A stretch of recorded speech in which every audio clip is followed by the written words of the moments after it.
And now, Drew Hinesley with News Channel 12 Sports.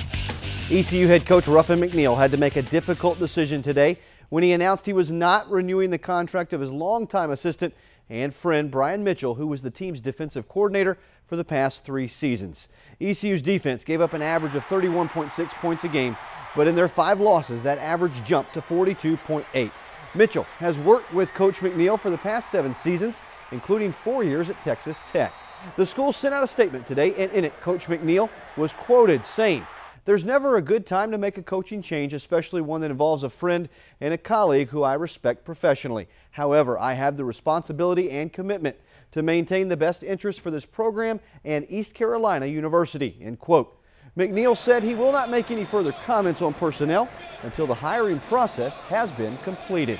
In other college coaching news, Virginia coach Mike London hired Tom O'Brien today to be his associate head coach for offense and to coach tight ends. O'Brien was an assistant at Virginia for 15 years before becoming a head coach. He was fired by NC State on November 25th. His career record is 115-80. Now for some high school sports, and I was in Onslow County this evening. I was able to get to Dixon High School where they were hosting North Duplin. Coach Ricky Edwards trying to fire up his Rebels, but early on it was Marshburn who was fired up for the Bulldogs. James Britt hits the 3 here for North Duplin. A couple of Lady Rebels hanging around for the boys game, hoping they can beat the Bulldogs. Marshburn again inside. He was a force this evening. Then Sicknickle with the fast break bucket.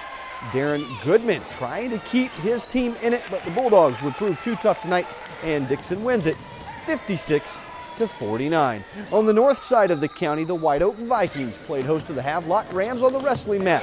Great matchup in the 145-pound weight class. White Oak coach David Appleton, well, trying to give a few pointers to one of his studs.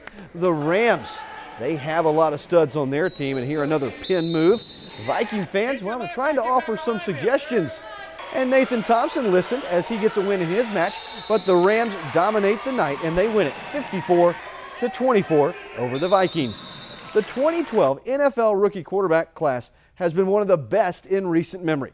Several records have been set, and 3 of them have led their teams to the playoffs, and we're guaranteed one of them will win a playoff game because the Redskins' Robert Griffin III and the Seahawks' Russell Wilson will square off Sunday in Washington, D.C. We'll have more on that tomorrow here on News Channel 12. That's all for sports. A final check of your forecast after the break. You're watching News Channel 12.